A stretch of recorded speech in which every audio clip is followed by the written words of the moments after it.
একখানা এইচএস লেভেলে বেঙ্গলি মিডিয়ামের একখানা সংস্কৃত, ঠিক আছে। Prepare cash flow statement from the following balance sheet, অর্থাৎ নিচে যে ব্যালেন্স শিটটা দেওয়া আছে সেই ব্যালেন্স শিটে থেকে আমাদেরকে কী করতে হবে, একখানা ক্যাশ ফ্লো স্টেটমেন্ট তৈরি করতে হবে অ্যাকাউন্টিং স্ট্যান্ডার্ড 3 অনুযায়ী। মনে রাখবি এই ক্যাশ ফ্লো স্টেটমেন্টের ক্ষেত্রে আমাদের অ্যাপ্রোচটা কিন্তু আলটিমেট রোল প্লে করবে, তাই ভুল ভালভাবে কেউ কিচ্ছু করতে যাবি না।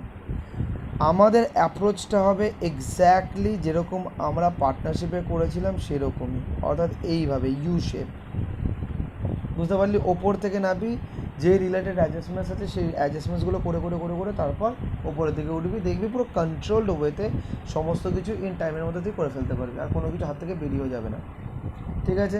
তাহলে প্রথমে কী আসছে, ইকুইটি শেয়ার ক্যাপিটাল, আর একটা কি ইম্পর্টেন্ট, ইয়ারগুলোকে দেখে নিবি, ঠিক আছে। এটা হচ্ছে প্রিভিয়াস ইয়ার, এটা হচ্ছে current year. Equity share capital 3 lakh, এটা profit and loss account 12% loan, provision for depreciation, bank overdraft, creditors, provision for tax, propose dividend, plant and machinery, তারপর শর্ট টার্ম ইনভেস্টমেন্ট, তার মানে হচ্ছে যেটা ক্যাশ অ্যান্ড ক্যাশ ইকুইভ্যালেন্টের মধ্যে এসে পড়বে, শর্ট টার্ম ইনভেস্টমেন্ট, ঠিক আছে, যেটা ওই 2 মাস 1 মাস 3 মাসের মধ্যে যেটা ম্যাচিওর হয়ে যাবে। Cash, prepaid expense, debtors, stock, investments, goodwill, plant and machinery, ঠিক আছে। আর এখানে কী বলেছে, একটাই শুধুমাত্র অ্যাডজাস্টমেন্টস আছে, সেটা হচ্ছে গিয়ে loan was paid on 1st July 2016, ঠিক আছে। তাহলে এখানে যে লোনটা থাকবে সেই লোনটা আমি টিক করে দিলাম, মানে এই হচ্ছে আমাদের একটা সামস, ঠিক আছে। না, এখানে নোটস টু অ্যাকাউন্টস পাবেন, এটা একদম ইজি টাইপ। এবার তাহলে আমরা ফার্স্টে কী করলাম, ড্র করে নিলাম cash flow statement for the year ended as on 31st December 2016, কারণ আমাদের যে ইয়ারটা আছে এটা হচ্ছে 15 আর এটা হচ্ছে 16, তার মানে এটা ক্যালেন্ডার ইয়ার, ঠিক আছে। তার মানে শেষ হচ্ছে কবে, 31st December 2016, তাই এটা আমি করে দিলাম for the year ended as on 31st December 2016। Particulars, amount rupees, opening cash and cash equivalent, ঠিক আছে। Cash flows from operating activity, যেভাবে আমরা 3টে অ্যাক্টিভিটি লিখি, তারপর হচ্ছে cash flows from investing activity, তারপর এখানে আসছে গিয়ে cash flows from financing activities, আর তার নিচে আসে closing cash and cash equivalent. আর আমরা এটা জানি যে ওপেনিং যে অ্যাক্টিভিটিসগুলো রয়েছে সেটা দুটো জায়গা থেকে আমরা পেতে পারি, একটা হচ্ছে fund from operations, that is income statement থেকে, ঠিক আছে, আর একটা হচ্ছে ওয়ার্কিং ক্যাপিটাল থেকে। তার মানে ওয়ার্কিং ক্যাপিটালের মধ্যে কী কী থাকে, সেটা হচ্ছে গিয়ে কারেন্ট অ্যাসেট আর কারেন্ট লাইবিলিটি। এই জন্য আমরা কী লিখলাম, চেঞ্জেস ইন ওয়ার্কিং ক্যাপিটাল, কারণ কারেন্ট অ্যাসেট প্রথমে কত ছিল, ইয়ার এন্ডে কত, ওইভাবেই তো বার করে আলটিমেটলি টাকা এলো না গেল, এই জন্য এটা লেখা হয় changes in working capital changes হওয়ার জন্য আলটিমেটলি কতটুকুনি টাকা এলো বা কতটুকুনি টাকা বিজনেস থেকে বেরোলো। তো এইভাবে আমরা কী করলাম, পুরোটাকে করে নিলাম, ঠিক আছে। এরপর আমরা একদম ওপরের থেকে মুভ করতে থাকবো। তাহলে প্রথমে কী আছে, ইকুইটি শেয়ার ক্যাপিটাল, লাইবিলিটি মানে সবসময় আমাকে নিয়ে প্রথমে ভেবে নিবি। তাহলে কী আছে, ইকুইটি শেয়ার ক্যাপিটাল স্টার্টিংয়ে কত ছিল, 3 লাখ, তারপর হচ্ছে ইয়ার এন্ডে কত, 3,80,000, ঠিক আছে। তার মানে হচ্ছে আমি পেতাম 3 লাখ টাকা বছরের শুরুতে, বছরের শেষে তোদের কোম্পানি থেকে পাই 3,80,000, তার মানে 80,000 আরও নিয়েছিস, তবে গিয়ে এটা বেড়েছে। তার মানে 80,000 যখন তুই নিয়েছিস, তার মানে এটা কীভাবে, issue of further equity share capital. তার মানে এখানে আমরা লিখবো issue of equity share capital, ঠিক আছে। এবার যদি টাকা আসে তাহলে সেটা পজিটিভে থাকে, তাহলে সেটা আসবে 80,000, ঠিক আছে। তাহলে ফার্স্টেরটা যেহেতু হলো, আমরা এই কন্ট্রোলড ওয়েতে যাব, টিক করে দেবো, ঠিক আছে। নেক্সট কি, প্রফিট অ্যান্ড লস অ্যাকাউন্ট। তাহলে এই প্রফিট অ্যান্ড লস অ্যাকাউন্টটা নিয়ে কী করবো, আমরা একটা অ্যাকাউন্ট ওপেন করে নেবো, যেখান থেকে নাকি আমরা ফান্ড ফ্রম অপারেশনসটাকে ক্যালকুলেট করতে পারবো। তাহলে আমরা জানি যে আমাদের কী করতে হয়, অপারেটিং অ্যাক্টিভিটির মধ্যে একটা ফান্ড ফ্রম অপারেশনস বার করতে হয় ইনকাম স্টেটমেন্টের থেকে। তার জন্য এখানে প্রফিট অ্যান্ড লস যেটা রয়েছে, সেই প্রফিট অ্যান্ড লস অ্যাকাউন্ট দিয়ে আমরা কী করলাম, একটা profit and loss account open করে নিলাম। প্রফিট অ্যান্ড লস অ্যাকাউন্ট যেহেতু লাইবিলিটি সাইডের আইটেম, আর এগুলো সব পজিটিভ আছে, মানে এগুলো সব পজিটিভ এই ফিগার্সগুলো, তো সেই কারণে এগুলোকে যখন আমি ওপেন করব তখন ক্রেডিট ব্যালেন্স দিয়ে ওপেন হয়, বাই ব্যালেন্স বিডি বলে 50,000, আর এখানে আসবে টু ব্যালেন্স সিডি বলে 95,000, বোঝা গেল। তাহলে এটাও হয়ে গেল। তারপর কি আছে, 12% লোন কত ছিল, স্টার্টিংয়ে 60,000, ইয়ার এন্ডে কিচ্ছু নেই, তো তার মানে এইখানে 12% লোন, এখানে দেখ অ্যাডজাস্টমেন্ট আছে, বলেছে loan was paid on 1 July 2016। আমি এটা একটুখানি ফার্স্টে বুঝে নিই নর্মাল ওয়েতে। তো 16-এ স্টার্ট, বা এটাকে আমি বলতে পারি 31/12/2015, ঠিক আছে। আর ইয়ার এন্ড হচ্ছে গিয়ে 31/12/2016, বোঝা গেল। এইবার স্টার্টিংয়ে কত ছিল লোন, কত ছিল 60,000, এটা হচ্ছে গিয়ে 12% লোন, ঠিক আছে। এইবার বলেছে এই লোনটা 1 জুলাই, তার মানে এরকম একটা জায়গায়, দ্যাট ইজ 1 জুলাই 2016, এটাতে রিপেড হয়েছে, পেমেন্ট হয়ে গেছে, ঠিক আছে। আচ্ছা, এইবার তাহলে এই যে 60,000, এই 60,000 তো আউটফ্লো হয়েছেই, ঠিক আছে। তার সাথে আজকে এই 1 জানুয়ারি থেকে আপ টু জুন পর্যন্ত ততদিন তো লোনটা ছিল বিজনেসে, তাহলে তার তো ইন্টারেস্টটাও দিতে হয়েছে। তো उसका इंटरेस्ट कितना बनेगा भैया? আজকে 60,000 into 12% into January February March April May June, 6/12, তাহলে এইটা হচ্ছে গিয়ে তার ইন্টারেস্টের অ্যামাউন্ট, ঠিক আছে, বুঝতে পেরেছিস। আর এই যে ইন্টারেস্টের যে অ্যামাউন্টটা বেরোবে সেটা একদিক দিয়ে নন অপারেটিং, তাই এটা পিএল ডেবিটে যাবে, আর এইটা পেমেন্টও করতে হয়েছে, তাই এটা সাইড বাই সাইড ফিনান্সিং অ্যাক্টিভিটিতেও নেগেটিভ সাইডে যাবে, বুঝতে পেরেছিস। তাহলে কত আসছে অ্যামাউন্ট? 60,000 ইন্টু 12% ডিভাইডেড বাই 2, 3600, ঠিক আছে, বোঝা গেছে। আচ্ছা, তাহলে এই যে যেহেতু নন অপারেটিং, এটাকে আমি বসিয়ে দিই ডিবেঞ্চার ইন্টারেস্ট বলে এই জায়গাটায়, sorry interest on loan, interest on loan বলে 3600, বোঝা গেল। তারপর এইখানে ইন্টারেস্ট অন লোন বলে 3600, যেহেতু বিজনেস থেকে টাকা বেরিয়েছে তাই ব্র্যাকেটের মধ্যে, আর এখানে হচ্ছে লোন রিপেমেন্ট,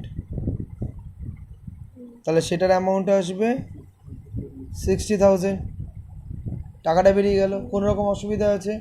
আচ্ছা, তাহলে আমাদের 12% লোনের এই অ্যাডজাস্টমেন্টটা হয়ে গেল, এটা হয়ে গেল। এবার কি প্রভিশন ফর ডেপ্রিসিয়েশন, ঠিক আছে। আচ্ছা, প্রভিশন ফর ডেপ্রিসিয়েশনটা এমনি নর্মালি হয়ে যাবে। আজকে বছরের শুরুতে প্রভিশন ফর ডেপ্রিসিয়েশন কত ছিল? 50,000, বছরের শেষে কত? 60,000। এটার মানেটা কি?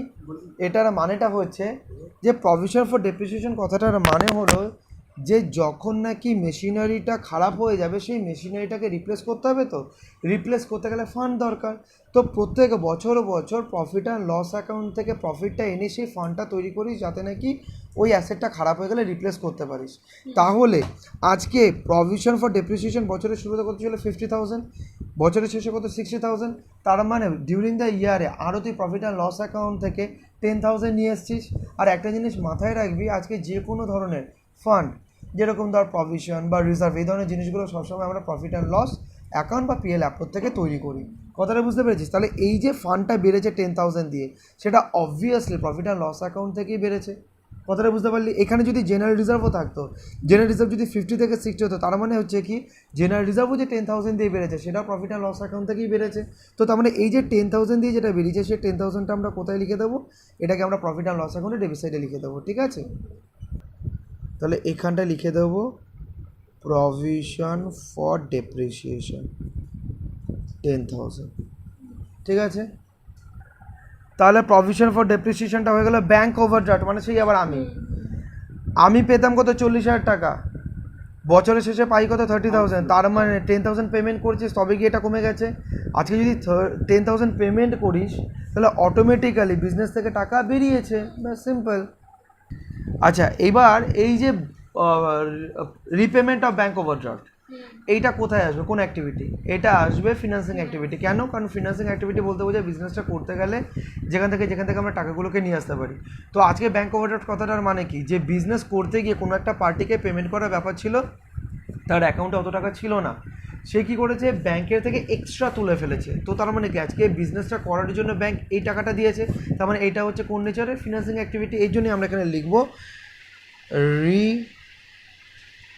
Repayment of bank OD, that is bank overdraft, within ব্র্যাকেটে যেহেতু টাকাটা বেরিয়েছে কত আসবে 10,000, ঠিক আছে।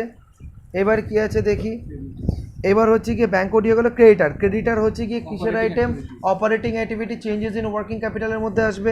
তো ক্রেডিটার কি 60,000 ছিল, 90,000, তার মানে সেই আবার আমি তার মানে 30,000 আর এসছে, ব্যাস এবার কত জিনিসটা তাড়াতাড়ি হয়ে যাচ্ছে। এবার এই জায়গাটার মধ্যে চেঞ্জেস ইন ওয়ার্কিং ক্যাপিটালের মধ্যে এখানে লিখে দে যে ইনক্রিজ ইন সানডি ক্রেডিটার, তো 30,000 নর্মালি এসে পড়বে, ঠিক আছে, বোঝা গেল। আচ্ছা নেক্সট কি, তাহলে এইটা হয়ে গেল। নেক্সট হচ্ছে প্রভিশন ফর ট্যাক্স, তার মানে লাস্ট ইয়ারেরটা, সরি এই ইয়ারেরটা পেমেন্ট হবে, কারণ লাস্ট ইয়ারে যেটা প্রভিশন করেছিল সেটা এই ইয়ারে পেমেন্ট হবে, আর এই ইয়ারের যেটা সেটা প্রফিট অ্যান্ড লস অ্যাকাউন্টে ডেবিট হবে, কারণ এই প্রভিশনটা করা হচ্ছে এই বছরের প্রফিটের জন্য, যেটা নাকি আলটিমেটলি পেমেন্ট করতে হবে কবে, পরের বছরে, ঠিক আছে। এটুকুনি আরেকবার বুঝিয়ে দিই। তো আমরা এই প্রভিশন ফর ট্যাক্সটাকে নিয়ে একবার বুঝে নিই। আজকে এটা হচ্ছে পুরো 15 ইয়ার, ঠিক আছে, 2015। এবারে এইখানে বিজনেসটা যে অ্যাক্টিভিটি করেছে তো সেখান থেকে প্রফিট হয়েছে, ঠিক আছে। এই যে প্রফিটটা হয়েছে সেটার ওপর গভর্নমেন্টকে কী দিতে হবে, ট্যাক্স দিতে হবে, ঠিক আছে। তার মানে এই যে 2015-এ যে বিজনেস অ্যাক্টিভিটি হয়েছে, এই অ্যাক্টিভিটি থেকে যে প্রফিটটা হলো সেটার উপর অবভিয়াসলি গভর্নমেন্টকে ট্যাক্স দিতে হবে। তো এই যে ট্যাক্সটা যেটা দিতে হয় সেটা ট্যাক্স অডিটের পরই আলটিমেটলি ফাইনালাইজ হয় যে কতটা ট্যাক্স দিতে হবে, আর এই অডিটটা না এই ইয়ারের শেষে গিয়ে স্টার্ট হয়, আর আলটিমেটলি এই ইয়ারের ট্যাক্সটা দিতে দিতে এই ইয়ার হয়ে যায়। কথাটা বুঝতে পারলি?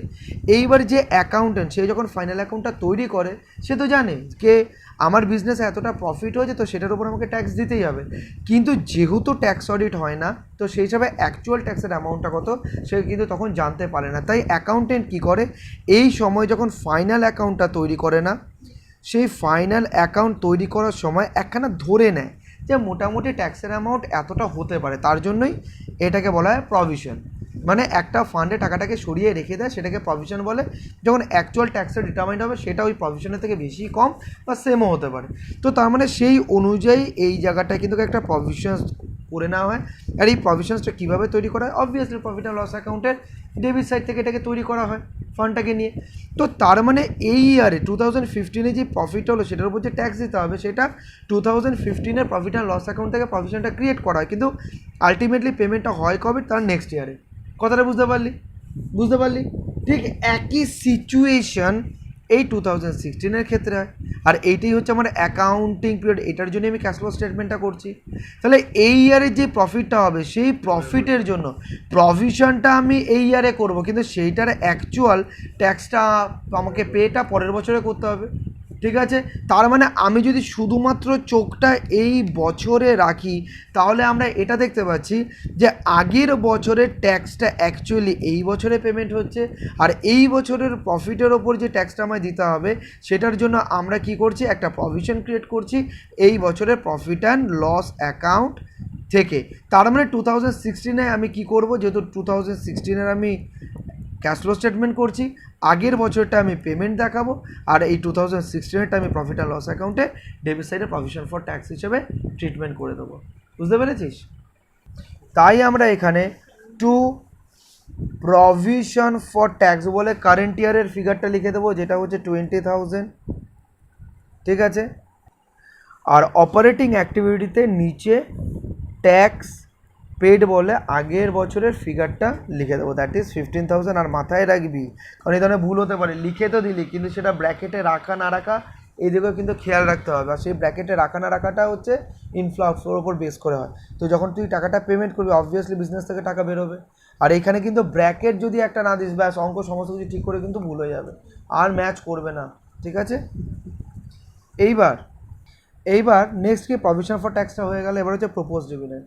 প্রপোজ ডিভিডেন্ড ট্রিটমেন্টটা এক্স্যাক্টলি প্রভিশন ফর ট্যাক্সের মতনই হয়, অর্থাৎ আগের বছরেরটাকে এই বছরে পেমেন্ট করতে হয়, আর এই বছরটাকে প্রফিট অ্যান্ড লস অ্যাকাউন্টে ডেবিট করতে হয়, ঠিক আছে। তো অর্থাৎ আমরা প্রভিশন ফর ট্যাক্সের ক্ষেত্রে যেই কনসেপ্টটা ফলো করেছে এক্স্যাক্টলি প্রপোজ ডিভিডেন্ডের ক্ষেত্রেও সেম কনসেপ্ট, ঠিক আছে। তাহলে ডিভিডেন্ড পেডটা এখানে আসবে, যেহেতু আজকে ইকুইটি শেয়ার ইস্যু করে যে টাকাটা আমরা নিই সেটা ফিনান্সিং অ্যাক্টিভিটি হলে তার উপর যে ডিভিডেন্ডটা দেবো, তো সেটাও ডিভিডেন্ড পেমেন্ট এখানে আসবে। সেটা কোনটা আসবে? লাস্ট ইয়ার হচ্ছে কি 25,000, এটা হচ্ছে ডিভিডেন্ড পেইড। আর এই বছরটা আমরা প্রপোজ ডিভিডেন্ড বলে আমরা এই বছর প্রফিট অ্যান্ড লস অ্যাকাউন্টে ডেবিট করে দেবো, অর্থাৎ এইটা এইখানে এসে পড়বে। টু প্রপোজ ডিভিডেন্ড বলে আমরা 35,000 এখানে করে দেবো। মানে প্রভিশন ফর ট্যাক্স আর প্রপোজ ডিভিডেন্ডের ট্রিটমেন্ট একদম সেম, কনসেপ্টও সেম। তাহলে আমাদের প্রপোজ ডিভিডেন্ডটা হয়ে গেল। এরপর আমরা আবার এই নিচ থেকেই মুভ করবো, ঠিক আছে? তাহলে কী আছে? শর্ট টার্ম ইনভেস্টমেন্ট, তার মানে শর্ট টার্ম ইনভেস্টমেন্টটা ওই ক্যাশ ইকুইভ্যালেন্টের মধ্যে এসে পড়বে। আর ওপরে কী আছে? ক্যাশ। তার মানে আজকে এটা ওপেনিং, তার মানে আজকে যখন আমরা opening cash and cash equivalent করবো তখন এই দুটো ফিগারকে যোগ করে বসাবো, দ্যাট ইজ হচ্ছে কত? 60,000, ঠিক আছে? তাহলে এখানে আমরা লিখে দিই 60,000, ওপরে ওপেনিং ক্যাশ অ্যান্ড ক্যাশ ইকুইভ্যালেন্টে আউটার কলামে 60,000, ঠিক আছে? নেক্সট, আর এইটা যেটা আছে ক্লোজিংয়ে 72, এটা ক্লোজিং ক্যাশ অ্যান্ড ক্যাশ ইকুইভ্যালেন্টে লিখে দেবো, দ্যাট ইজ 72,000, ঠিক আছে? নেক্সট, এবার ওপরে প্রিপেড এক্সপেন্স কত ছিল? 15। আর এইখানে এগুলোকে কী নিয়ে ভাববি? এইগুলো কারেন্ট অ্যাসেট, বা যদি অ্যাসেটগুলোকে ফোন নিয়ে ভাববি তাহলে আমাদের ইন্টারপ্রিটেশন করতে সুবিধা হবে। তাহলে প্রিপেড এক্সপেন্স কত ছিল? 15,000, তারপর 8,000, তার মানে ফোন ছিল 15,000 টাকার, এখন সেটা কমে হয়েছে 8,000 টাকা। তার মানে হচ্ছে 7,000 টাকার ফোন বিক্রি করে দিয়েছিস, তবে গিয়ে ফোনটা কমে গেছে। যেহেতু ফোনটা বিক্রি করেছিস তাহলে কি হয়েছে? টাকা এসছে। তো সেই কারণে আমরা প্রিপেড এক্সপেন্সটাকে, যেহেতু এটা কারেন্ট অ্যাসেট, এটাকে আমরা কোথায় লিখে দেবো? অপারেটিং অ্যাক্টিভিটির আন্ডারে যে চেঞ্জেস ইন ওয়ার্কিং ক্যাপিটাল আছে সেই জায়গাটার মধ্যে আমরা লিখব ডিক্রিজ ইন প্রিপেড এক্সপেন্স, ঠিক আছে? যেহেতু টাকা এসছে, কত টাকা এসছে? 15 থেকে 8,000, দ্যাট ইজ 7,000, বোঝা গেল? তারপর কি আসছে? ডেটার কত ছিল? 30,000, 80,000, তার মানে 30,000 টাকার ফোন ছিল, এখন কত? 80,000, তার মানে 50,000-এর ফোন কিনেছিস। আর যদি ফোন কিনিস তাহলে কি 50,000 বেরিয়ে গেছে। তো আমরা যখন ক্যাশ ফ্লো স্টেটমেন্ট করব তখন আমরা শুধুমাত্র ক্যাশের ওপর কী ইম্প্যাক্ট করছে প্রত্যেকটা ট্রানজ্যাকশানের, সেটা আমরা কিন্তু ডিটারমাইন করার চেষ্টা করবো, সেটা অনুযায়ী কিন্তু আমরা এন্ট্রিটা করবো ক্যাশ ফ্লো স্টেটমেন্টে, ঠিক আছে? তো আমরা কিন্তু এইখানে আবার ফোন বলে লিখবো না, ওটা জাস্ট বোঝার জন্য যে ওটা ইনফ্লো না আউটফ্লো হচ্ছে। এখানে আমরা ওটাই লিখবো যে ইনক্রিজ ইন ডেটার, ঠিক আছে? 50,000 যেহেতু আউটফ্লো হলো তাই এটা ব্র্যাকেটের মধ্যে। নেক্সট হচ্ছে স্টক 25,000, 50,000, তার মানে আবার ফোন কিনেছিস, তবে আবার বিজনেস থেকে টাকা বেরিয়েছে, তাহলে ইনক্রিজ ইন স্টক, তাহলে এখান থেকেও কত বেরিয়েছে? 25,000, ঠিক আছে? এবার কি? ইনভেস্টমেন্ট কত? 1,50,000, ঠিক আছে? ইনভেস্টমেন্ট 1,50,000, 2,10,000, এটাকে ফোনের মাধ্যমে বোঝ, তার মানে 1,50,000, 2,10,000, তার মানে আবার 60,000 বিজনেস থেকে বেরিয়েছে, ঠিক আছে? তাহলে এইটা কিন্তু আমরা আর ওই কারেন্ট অপারেটিং অ্যাক্টিভিটিতে লিখবো না, কারণ ইনভেস্টিং অ্যাক্টিভিটি। এইটা একটা জিনিস বলে দিই, এখানে এটা হচ্ছে শর্ট টার্ম ইনভেস্টমেন্ট, ঠিক আছে? এইটা হচ্ছে কি ক্যাশ ইকুইভ্যালেন্ট, বুঝতে পারলি? আর এইটা হচ্ছে ইনভেস্টমেন্ট, যেটা লং টার্ম ইনভেস্টমেন্ট, যেটা ট্রেড ইনভেস্টমেন্ট, যেটা অনেক দিনের জন্য থাকবে। তার মানে এটা সমস্ত কিছু কোথায় এসে পড়বে? ইনভেস্টিং অ্যাক্টিভিটির মধ্যে। তার মানে পারচেজ অফ ইনভেস্টমেন্ট বলে কত আসবে? 60,000, আর আউটফ্লো অফ ক্যাশ, ঠিক আছে? পারচেজ অফ ইনভেস্টমেন্ট তাহলে কত? 60,000, যেহেতু টাকা বেরিয়েছে 60,000। নেক্সট, আর কি? গুডউইল কত? গুডউইল এটা কি? 40,000 ছিল, 20,000। মনে করে দেখ যে আজকে যখন গুডউইল আমরা ক্যালকুলেট করতাম তো ওখান থেকে আইসিআই বলতো গুডউইলকে কখনো তুমি দেখাতে পারবে না ব্যালেন্স শিটের মধ্যে। তো আমাদেরকে কী করতে হয়? গুডউইলটাকে রাইট অফ করতে হয়, ঠিক আছে? আমরা যখন পার্টনারশিপের সামস করেছিলাম সেটা আমরা ক্যাপিটালের মাধ্যমে অ্যাডজাস্ট করতাম, কিন্তু যখন আমরা ক্লাস 11-এ করেছিলাম তখন আমরা গুডউইল একটা পেতাম, যেটা প্রফিট অ্যান্ড লস অ্যাকাউন্টে ডেবিট সাইডে করতাম গুডউইল রিটেন অফ বলে। যেমন গুডউইলটাকে কখনো আমরা রাখতে পারি না, ঠিক আছে। তো গুডউইলটাকে তখন কী করার আছে, আমাদের বুকস অফ অ্যাকাউন্টস থেকে রাইট অফ করতে হবে, সরিয়ে দিতে হবে। এবার যখন সরিয়ে দেবো তখন আমাদের কী দরকার, ফান্ড দরকার। সেই ফান্ডটা আমরা কোথা থেকে নেব, প্রফিট অ্যান্ড লস অ্যাকাউন্ট থাকবে। এই কারণে আমাদের যে জার্নালটা হবে সেটা হচ্ছে profit and loss account debit to goodwill. যতটুকু আমরা রাইট অফ করছি তার জন্য প্রফিট অ্যান্ড লস অ্যাকাউন্টের ডেবিট সাইডে ওটা টু গুডউইল রাইট অফ বলে যেত। আর ওখান থেকে যে ব্যালেন্স শিটে গুডউইলটা থাকতো সেখান থেকে যতটুকুনি আমরা রাইট অফ করলাম সেটা মাইনাস হয়ে ব্যালেন্স অ্যামাউন্টটা আসতো। কথাটা বুঝতে পারলি? তাহলে এখানে কি আছে, গুডউইলের ওপেনিং ভ্যালু কত 40,000, ক্লোজিং ভ্যালু কত 20,000, তার মানে 20,000 দিয়ে রাইট অফ হয়েছে। আর এই রাইট অফটা কোথায় হয়েছে, প্রফিট অ্যান্ড লস অ্যাকাউন্টের ডেবিট সাইডে হয়ে। বুঝতে পেরেছিস? তাহলে এইখানে আমরা লিখে দেবো গুডউইল রিটেন অফ 20,000। ঠিক আছে, বুঝতে পেরেছিস? এটা কিন্তু ক্যাশ ফ্লো স্টেটমেন্টে আসবে না, কারণ এটা বুক অ্যাডজাস্টমেন্টের মাধ্যমে ইয়ে করা হচ্ছে, বিজনেস থেকে কোনো রকম টাকা বেরোয়নি। যদি উল্টো এবার হচ্ছে আমাদের এইটা plant and machinery. Plant and machinery কত ছিল, 2,80,000, এখন হচ্ছে 2,70,000, তার মানে 10,000 টাকার বিক্রি করা হয়েছে। That is sell of plant and machinery. 10,000 আসবে, বিক্রি হলো। বারবার বলছি, কেউ কিন্তু এইগুলো দেখবি না যে বিক্রি হলো মানে আউটফ্লো হলো, না। যেই অ্যাক্টিভিটি হলো সেই অ্যাক্টিভিটির পরিণামে ক্যাশের ওপর কি ইম্প্যাক্ট করলো। তার মানে আজকে প্ল্যান্ট অ্যান্ড মেশিনারি বিক্রি করলি, তো বিক্রি করার পরিবর্তে টাকাটা তো এলো। কথাটা বুঝতে পেরেছিস? তার জন্য এটা আমরা লিখবো sale of plant and machinery বলে 10,000 ইনফ্লো। তাহলে এটা ইনভেস্টিং অ্যাক্টিভিটিতে লিখে দেবো sale of plant and machinery 10,000। বোঝা গেল? তাহলে আমাদের এইখানের এই পাশ দিয়ে ইউ শেপে যত অ্যাডজাস্টমেন্ট করা ছিল সমস্ত করে ফেলেছি, এটা হয়ে গেছে কমপ্লিট। এবার আমরা কি করব, সমস্ত প্রফিট অ্যান্ড লসের অ্যাকাউন্টটাকে ক্লোজ করে ফান্ড ফ্রম অপারেশনটা বার করে নেবো। তারপর এটা এখান থেকে ক্লোজ করে দেখবো যে ম্যাচ করে কি করে না। একটা মাথায় রাখবি, যদি আমাদেরকে লেজার অ্যাকাউন্টও কিছু ওপেন করতে হয়, আগে সেই সমস্ত ছোট ছোট লেজার অ্যাকাউন্টসগুলো যেগুলো আমরা তৈরি করব, ওপেন করব, সেগুলোকে ফার্স্টে ক্লোজ করব। ক্লোজ করার পর প্রফিট অ্যান্ড লস অ্যাকাউন্টটা ক্লোজ করব। তারপর আমরা কিন্তু ক্যাশ ফ্লো স্টেটমেন্টটাকে ক্লোজ করার দিকে মুভ করব। স্টেপসগুলো কিন্তু এলোমেলো করলে একদম চলবে না। ঠিক আছে? তো এটাকে ক্লোজ করে দিকে ফান্ড ফ্রম অপারেশন কত বেরোয়, তো এখান থেকে যোগ করে এলো এইটা। তো এখান থেকে আমার যেটা বেরোলো ব্যালেন্স সেটা হচ্ছে ফান্ড ফ্রম অপারেশন। এটা আমরা ক্যাশ ফ্লো স্টেটমেন্টে অপারেটিং অ্যাক্টিভিটি আন্ডারে লিখে দেবো। ঠিক আছে, অ্যামাউন্টটা।